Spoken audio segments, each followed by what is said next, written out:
and it looked fantastic. I had no heart to cut it and distribute it. Okay. Okay. So the shoe is tasty because why? Become Because the it's shoe. a cake. Because it's a Now cake. become the shoe. I think the trick is that you become the whatever is on there. Become the shoe. Why is the shoe tasty? Mm, because a lot of cream and sugar has gone into it. Oh, so it's a real shoe with cream on top? Hmm. Whoa, that's an image. And what color is the shoe? Brown. Brown. And is it flat? Does it have a high heel? Mm, it's like those gum boots. Oh, so it's a gum boot with whipped cream on top. Yeah. Brown in color. And how does the shoe feel? The shoe feels fantastic. Hmm. Why? All set on its journey, ready to walk. Why? But it's very specific details. Why does it feel fantastic? Because it's about to embark on a journey. Yeah. Okay, it's excited. Where's it going to go? It wishes to go into the swamp. Okay, but with the whipped cream on top? Probably. What's going to happen to the whipped cream in the swamp? Like that. Don't think about it. Just answer. What's going to happen to the whipped cream in the swamp? It's going to spread It's going to everywhere. spread? Is it going to change color? Yes. Okay. And how is the shoe going to feel about that? Okay. Because it's on a journey, enjoying itself. Okay. Okay. So how would you call the story? The tasty shoe. The tasty shoe, or an ambitious shoe that wanted to try it all. You wanted to try the whipped cream. You have a very sexy shoe there. Wanted to try the whipped cream and wanted to try the mud. Okay? So the more basic, the more you will be able to follow a flow. Why are we doing that? So our intuition can speak. Okay? So I would like to do a second exercise. I'm going to stop sharing. And yes, we're not explaining why the shoe is tasty. We're being the tasty shoe. Okay? And that will lead us, I tell. We're trying to trick the rationales. Like, we're not giving values and anything else right now. So, can each one of you please, if I'm gonna ask each one of you to tell me, I'm saying the word dog. Okay? Dog. So, Barry, can you tell me what you saw?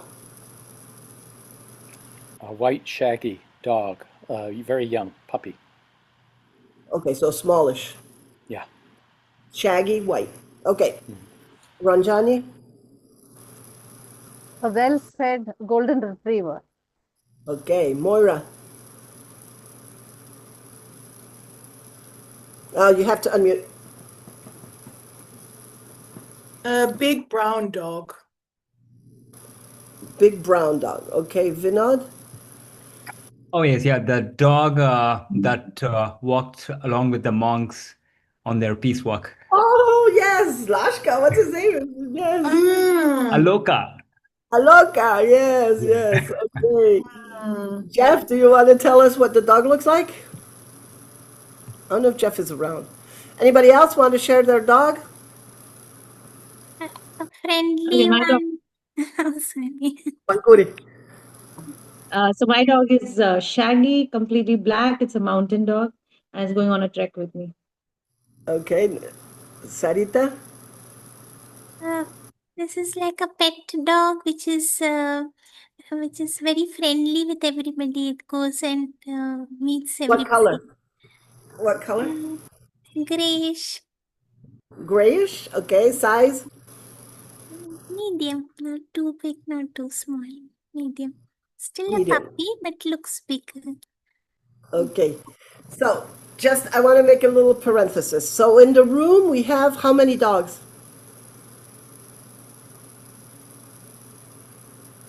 I don't know how many people. If there's 10 people in the room, we have 10 dogs plus one, plus my dog. Right? Remember the inside and the outside stories? So, this is the power of storytelling. Just one word, you say dog, and immediately the person will create an image. And it's a process, this is neuroscience. It is a process that you cannot control. It's if you hear anybody will hear a word, immediately they will seek an image. If you try to control that, it would be like trying to control your digestion. I mean, once you swallowed it, it's there. I mean, you can always try and get it out. I won't go into details. But it's a process you cannot control. Okay? That's the power of storytelling. And we can't avoid it either. I mean, I could tell you, no, I saw a black dog with puppy ears, but then I am limiting you. Okay, so now when you see this dog, Barry, your fluffy white dog, do you remember something particularly? No, I'm not getting a particular memory now. Seeing Okay, a kind of just a general or an imaginary fluffy white dog, maybe like dogs that I've seen in picture books. in picture books. Yeah. Okay. Anybody know the dog that they just saw? Have a relationship with that dog? A very brief relationship. I was in Himachal on the mountains and just a very brief meeting. He licked me and then went away. Okay. But I have a picture with him. Came Okay. from. Uh-huh. You smiling. Did you have a relation? Oh, you admire that dog? Oh yes, yeah. I also see it's got a fan page which has got a huge number of followers, and I've seen so many of those pictures and videos and caricatures and people drawing and Uh-huh. such lovely images of the dog. It's right there. Okay. Anybody, Moira, does your dog have a memory? Actually, I can't help relating that dog to a story I heard last week. I think it was with Howard from Howard Lieberman. A big dog lying in bed and pushing him sort of to the brim, and the dog sleeping happily with his paws up and. Well, he was almost pushed out of bed, and this image just doesn't leave me. Okay, beautiful.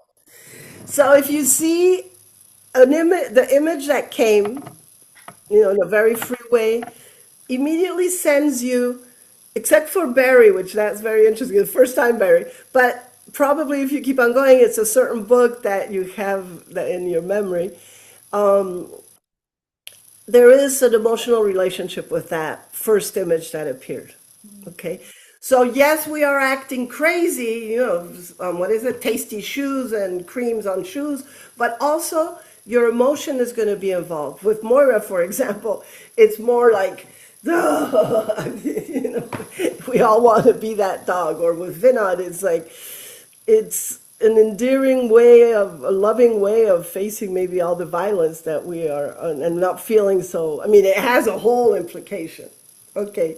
So now we have not that much more time. I will go a little bit into theory, okay, to explain what I wanted to share with you with these games is this is how you build a story through intuition, okay? Now you have the anecdote. So the next step would be to play with these different little tools, and I'm sure you have other tools, so the anecdote gets, how would you say, gets dressed in this freedom of playing. Okay, this is sounding a little strange. How do we do that? When we build an image, we use details. And that happened right now with the dog, with your description. And when we build an image, we use the detail, we describe the details, and we use our five senses, which are smell, sight, taste, touch, right, and hearing. Touch is it's very important. What did the room you walked into in your story feel like? What did it smell like? I mean, I don't know if you lost your smell during COVID. Only when you lose it, you realize how important and constant it is. So to build an image, we need our five senses. And that is the work of the storyteller, not being on stage. Our work is to sit down or stand or walk or swim, whatever we do, and build the image with those five senses. Live it. And again, I experienced this in Laura Sim's workshop for the first time. And then the response will be there in that image. It's like magic, or it is. If you believe in magic, it is. So that is how you build an image. And now let me go to neuroscience. Okay. First thing is first two things. It is proven, and you can look it up and then you'll get all the scientific explanation, that memory is built through images. The only way we can memorize anything, math, abstract math, anything, language, is through images. Okay? In one image, there is so much information. And our hard disk is small, I mean, relatively small. So in one image, there's much more information than if we wanted to memorize the whole encyclopedia. Okay, well, that's my explanation why we do. But the thing is that we always memorize through images. That's one thing. The second thing is the brain, now they've done a lot of studies about stress. So the brain does have the same reaction if the lion is in front of us than if we remember the possibility of the lion being there because it just ate our neighbor. And that's why stress is so harmful, right? Because we think we're going to get fired, and then our body lives it as if we were already fired. Okay, there's been a lot of studies on that. Okay, so the image of the lion attacking us is as powerful as having the lion jumping on us. Well, maybe one notch less, but for the brain, it's the same. Okay, what are we? We are image builders, right? That's how I define storytelling, Barry. We provoke others to build images with just one little hint. So if that is our job, we can build images. We're pros, right? And how do we build those very strong images? With our five senses. Okay? So I'm going to share a little, where is this? Sorry, as you can see, I'm not an expert in this. Share. I'm going to share a little graphic about how memory works.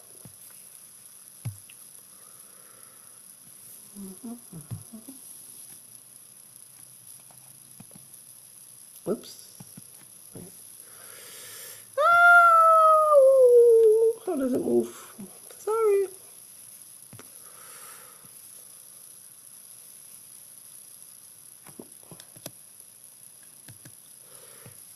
I'm stuck and Eric's not here. Oh God. I'm here. Oh, you're here. I didn't see you. Screen sharing has stopped. Did you stop me? Could you let us read the metaphor slide just a minute? Sorry? The previous slide, the metaphor one, just a minute. I would just like to read that definition. Oh, you saw it. Okay. Let me try and share it.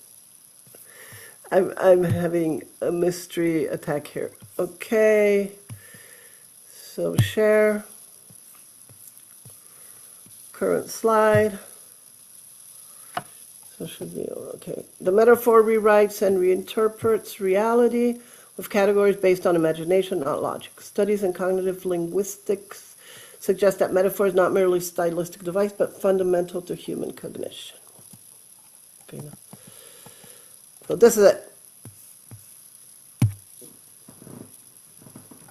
Okay, so, there, won't touch it. So, the way memory works is there is an outside stimulus. There's an outside stimulus, right? A noise, I don't know, it's a beautiful sunrise, whatever. And I perceive it through one of my senses. Okay, so it's the sunrise, I saw it, it's my eyes. Then that image will go into that stimulus, will go into, through my eyes, will go through the whole brain process of sight, which is extremely amazing, and will go to the area of the sight. We have in our brain a different area for each one of our senses, okay? So it will go to the area of the sight. Sorry, English is hard for me. Okay, it goes into the eye area, let's say, okay? Then it goes to the temporal lobe, and the temporal lobe is the one that decides if it's a memory worth keeping or not. A conference, that's interesting. Okay, I'm going to store it because it can be useful later. A sunrise, maybe not. Or maybe I feed on sunrises that definitely is going into my sunrise memories. Okay? So there's a decision there. From there, it's sent to the hippocampus, who is in charge of creating the memories. Okay? So it's sent to the hippocampus once you've decided it's worthwhile. And as it goes there, it goes through, inevitably, it goes through the amygdala. I'm very simplifying, but this is the way it goes through the amygdala. What does the amygdala do? It puts an emotion. It paints it with a color, the color of an emotion. Beautiful sunset, sunrise, emotion, there is hope in life. The sun always comes out even if it seems the world is going to end, okay?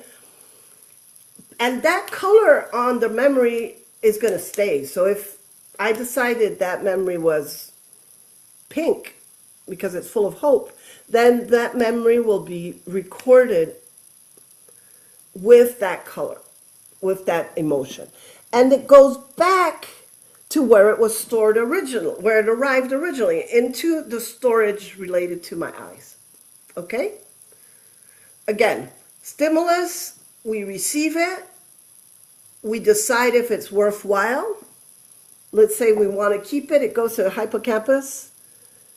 And there, when it's doing that, it goes through the amygdala that decides if it's a sad memory, a good memory, a bad memory, a terrible, I don't want to do it ever again, and therefore I will remember it for 50 more years. And then we store it.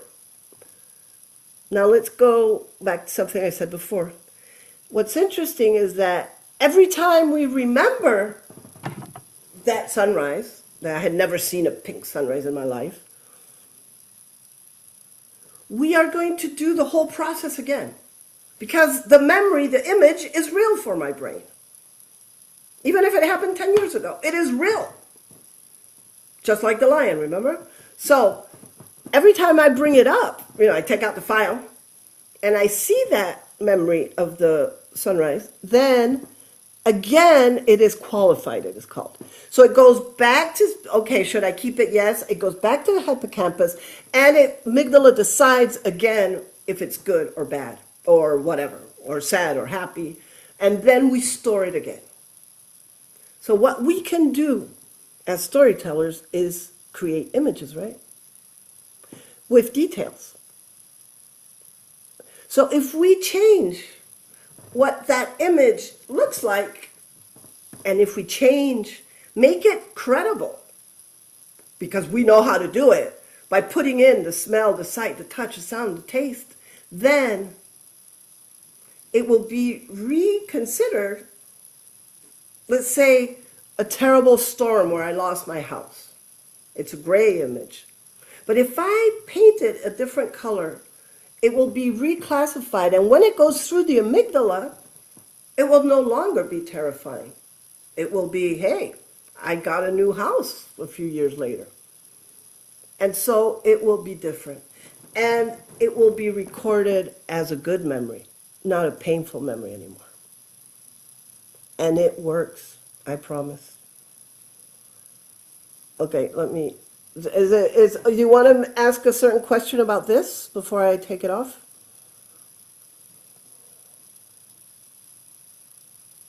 Well, I just want to say, you know, I've noticed that the stories that stay with me are the stories I tell over and over again. You know, just in life, the personal stories. And every so often I think back, oh, what was that about? And I realize that story hasn't stayed with me because I haven't recounted it. And that's how stories grow. And it seems to, you know, that every time I tell it, it probably goes through a similar process, whether it's from the memories to the lobe to the hippocampus. But that's what creates them, and that's where I, you know, find more details or add in more details or embellish with more details. But it's that repetition that helps it And you cement. probably don't remember the first version. At least I don't. Yeah. How did I tell it before? But here, very specifically, we're trying to change something that hurts, that bothers, that haunts us. So it's by creating a different image and a detail. Okay, any question or comment, like Barry? Yeah, I was just wondering, is it possible at all to store memories without language? Yes. What is the role of language in what we are doing right now? Because you had given us verbal stimulus, right? You said dog, and then that is when the memory or whatever we are trying to create, the images we are trying to create happens. What if we don't have language? What happens then? I'm not an expert at all, as I mentioned before. And I think as storytellers, we use language, that is our tool. But I totally believe that people that are nonverbal also tell stories, just with other tools than us. And maybe it would be something to really research, you know, could we change an experience of the past just with music or just with, I don't know. I really love storytelling because I think and I've been a musician for many, many years, and I raised in a house of a painter, and I think it's the form of art that to build an image respecting the other person is, because a movie will tell you the image of the person that is seeing it. So I think only storytelling can do it, and we use the tool we use words. I know language and storytelling are exact same area of the brain. But yeah, I wouldn't have that answer. Okay, so we're running short on time, right, Mr. Eric? How are we doing on time? Another 5 minutes. Another 5 minutes. Okay. So, why this time is never enough? I don't know. 5. Okay, so let me share the story that made me write this book. It'll be a short version, but I think let me unshare the best way. And I'm not forgetting the anecdote you did. The thing is that the default mode, the creative mode, takes its time. It doesn't necessarily happen right away. Sometimes it does. But sometimes it'll take a week, and then you're driving and suddenly you say, oh, I know, the character has to be silent in that moment, and then you have your whole story fall into place. So I think the best way is that I share the story and you will see. I'll do a brief version. Give me time here.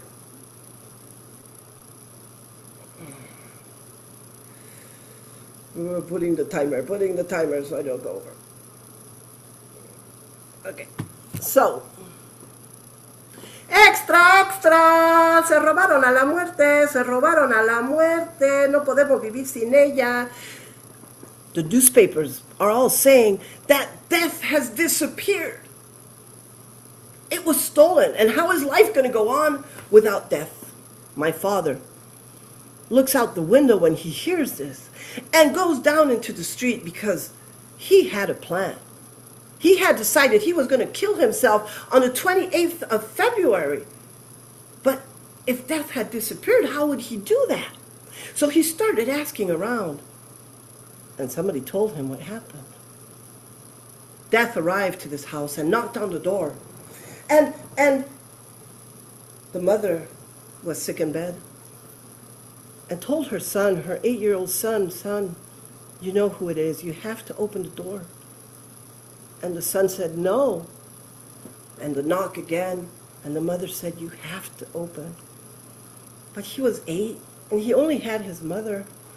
So he did open, but when he saw Death with her black cloak walk in, he grabbed a stick and wham, hit her on the head. And she became small, and then he grabbed a nut and put her in the nut, wrapped it up, and threw it under the bed of his mother. And the mother almost immediately said, ooh, son, I'm hungry. And she started to eat. And my father asked around, it's like, but when is Death coming back? I said, we don't know, but this is serious.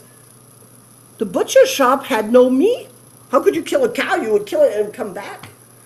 Even vegetables were running scarce. You know, you'd pull out the carrot and it'd go back into the ground. And I went to the market with my son, Armando. He was 3, 2.5. And I hadn't seen my father for many years. And we bumped into each other. And he looked down at my son. He answered my questions, you know, the how are you and the weather, but he only had eyes for my son. And he said, why don't we go have an ice cream cone? And we did. And then he pulled out his 2 pens and grabbed a little piece of paper and started drawing. And my son has always liked drawing. And they both started drawing. And then my father said, why don't we go to my house? I have colors. And my son went, colors? And yes, we went to his apartment and they started drawing. And they paid no attention to me. And I went to the bathroom. And right next to the entrance of the bathroom, I saw a big, thick rope tied as a hangsman noose. I didn't touch it, and, you know, I used the bathroom, went back out. And then my father said, why don't you come back tomorrow? And we did. And they were drawing, and I went to the bathroom, and the noose was still there. And then the next day and the next day, we went back the whole week. And then one day, as we were there, I heard, extra, extra, Death has been found. We found Death, we can keep living. Everything's normal again, we can die. And I went to the bathroom and I saw the hangsman noose and I dared touch it and untie it, and I made it into a bow and I left it there. I came back and I looked at my father, but he didn't hear the newspaper person. He didn't know that the little boy had opened the nut and freed Death because his mother told him. My father never heard that Death was back. And now, my son is almost 40. He's an architect. But you know, when he needs advice about space and dimensions and all these things I don't know about, he goes and visits his grandfather. And they sit down and draw for a while in silence and talk. Their powerful talk. I don't go anymore. They don't invite me because, you know, men. But I smile when I think of those two painting together. Thank you. And yes, my father hung himself in the bathroom. And for the longest time, every time I pronounced the word Dad, the image of the hangsman noose, it bent the support of the Rafter. The rafter of The curtain rod. The bathroom, the curtain rod of the bathroom. It bent it, and for many years I would say Dad, and instead of thinking all the beautiful things that I did have with him, I would see the curtain curtain, the bent and the hangsman loosed. And this story came out of my heart, and I promise. Now I can see, I still feel like crying every time I tell it, and I can see them painting when I think about my father. So trust your intuition, trust your heart, be playful, don't explain things, explanations. The news is full of explanations, and they're not even, it's fake news. So if they can do it, we can do it. And I think only storytellers have the power to really, really entice people to feel and to build images that can heal heal each one of us. And we can share that with others so they can heal themselves. We can't heal them. The only person that can heal themselves is yourself. So anyways, thank you very much. Thank you, Eric, for the invitation. Thank you, Barry, for being here. Moira, so lovely to see your faces. And now I have new faces, Ranjani, Vinod, Pankuri, Sarita. Thank you, thank you. Thank you so much for the lovely session.